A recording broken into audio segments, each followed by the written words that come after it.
വിശുദ്ധ മത്തായി എഴുതിയ സുവിശേഷം അദ്ധ്യായം 5 സുവിശേഷ ഭാഗ്യങ്ങൾ. ജനക്കൂട്ടത്തെ കണ്ടപ്പോൾ യേശു മലയിലേക്കു കയറി. അവൻ ഇരുന്നപ്പോൾ ശിഷ്യന്മാർ അടുത്തെത്തി. അവൻ അവരെ പഠിപ്പിക്കാൻ തുടങ്ങി. ആത്മാവിൽ ദരിദ്രരായവർ ഭാഗ്യവാന്മാർ, സ്വർഗരാജ്യം അവരുടേതാണ്. വിലപിക്കുന്നവർ ഭാഗ്യവാന്മാർ, അവർ ആശ്വസിപ്പിക്കപ്പെടും. ശാന്തശീലർ ഭാഗ്യവാന്മാർ, അവർ ഭൂമി അവകാശമാക്കും. നീതിക്കു വേണ്ടി വിശക്കുകയും ദാഹിക്കുകയും ചെയ്യുന്നവർ ഭാഗ്യവാന്മാർ, അവർക്ക് സംതൃപ്തി ലഭിക്കും. കരുണയുള്ളവർ ഭാഗ്യവാന്മാർ, അവർക്ക് കരുണ ലഭിക്കും. ഹൃദയശുദ്ധിയുള്ളവർ ഭാഗ്യവാന്മാർ, അവർ ദൈവത്തെ കാണും. സമാധാനം സ്ഥാപിക്കുന്നവർ ഭാഗ്യവാന്മാർ, അവർ ദൈവപുത്രന്മാരെന്ന് വിളിക്കപ്പെടും. നീതിക്കു വേണ്ടി പീഡനമേൽക്കുന്നവർ ഭാഗ്യവാന്മാർ, സ്വർഗരാജ്യം അവരുടേതാണ്. എന്നെ പ്രതി മനുഷ്യർ നിങ്ങളെ അവഹേളിക്കുകയും പീഡിപ്പിക്കുകയും എല്ലാവിധ തിന്മകളും നിങ്ങൾക്കെതിരെ വ്യാജമായി പറയുകയും ചെയ്യുമ്പോൾ നിങ്ങൾ ഭാഗ്യവാന്മാർ. നിങ്ങൾ ആനന്ദിച്ചാഹ്ലാദിക്കുവിൻ. സ്വർഗത്തിൽ നിങ്ങളുടെ പ്രതിഫലം വലുതായിരിക്കും. നിങ്ങൾക്ക് മുമ്പുണ്ടായിരുന്ന പ്രവാചകന്മാരെയും അവർ ഇപ്രകാരം പീഡിപ്പിച്ചിട്ടുണ്ട്. ഭൂമിയുടെ ഉപ്പും ലോകത്തിൻ്റെ പ്രകാശവും. നിങ്ങൾ ഭൂമിയുടെ ഉപ്പാണ്. ഉറകെട്ടു പോയാൽ ഉപ്പിനെ എങ്ങനെ വീണ്ടും ഉറകൂട്ടും? പുറത്തേക്ക് വലിച്ചെറിഞ്ഞ് മനുഷ്യരാൽ ചവിട്ടപ്പെടാനല്ലാതെ മറ്റൊന്നിനും അത് കൊള്ളുകയില്ല. നിങ്ങൾ ലോകത്തിൻ്റെ പ്രകാശമാണ്. മലമുകളിൽ പണിതുയർത്തിയ പട്ടണത്തെ മറച്ചുവെക്കുക സാധ്യമല്ല. വിളക്കു കൊളുത്തി ആരും പറയുടെ കീഴിൽ വയ്ക്കാറില്ല, പീഠത്തിന്മേലാണ് വയ്ക്കുക. അപ്പോൾ അത് ഭവനത്തിലുള്ള എല്ലാവർക്കും പ്രകാശം നൽകുന്നു.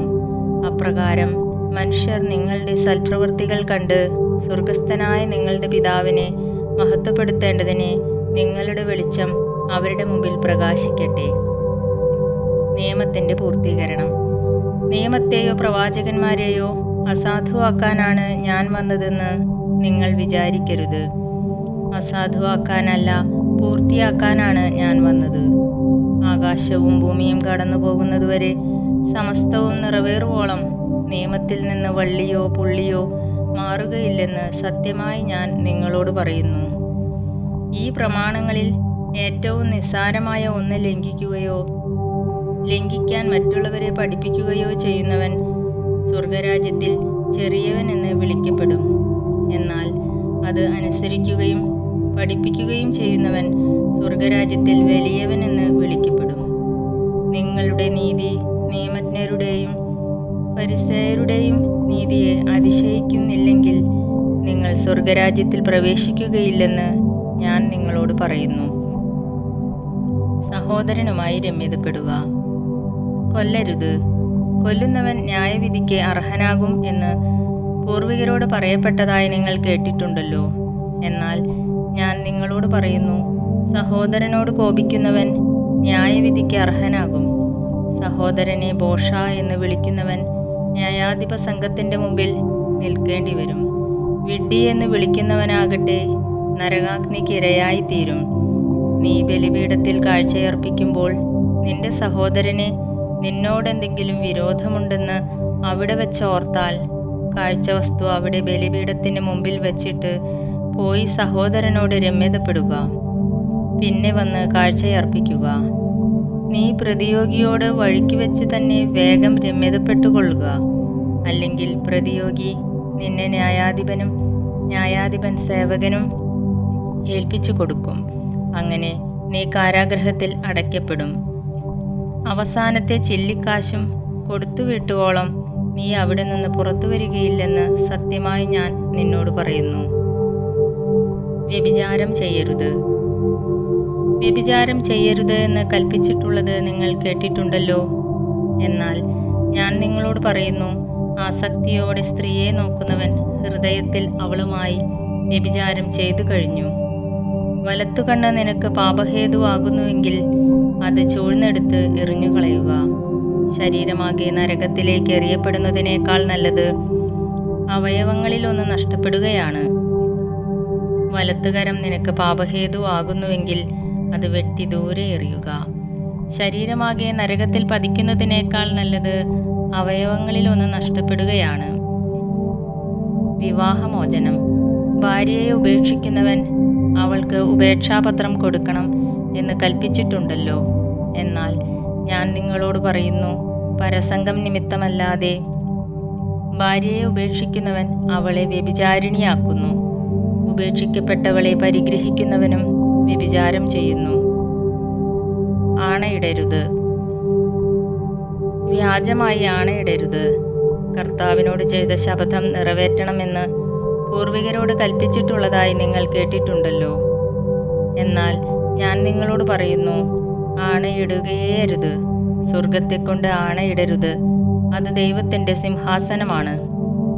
ഭൂമിയെക്കൊണ്ടും അരുത്, അത് അവിടുത്തെ പാദപീഠമാണ്.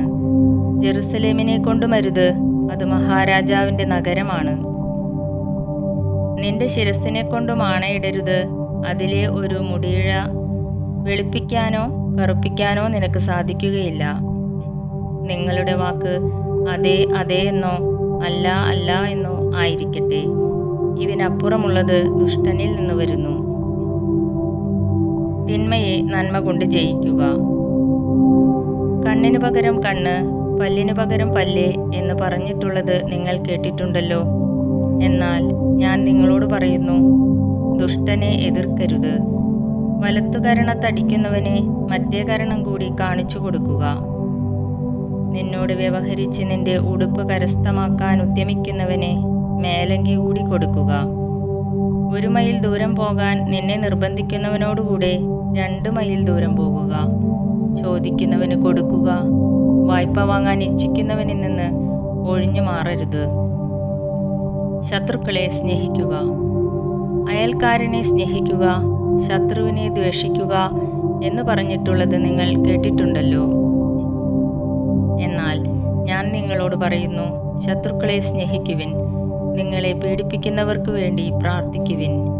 അങ്ങനെ നിങ്ങൾ നിങ്ങളുടെ സ്വർഗസ്ഥനായ പിതാവിൻ്റെ മക്കളായിത്തീരും.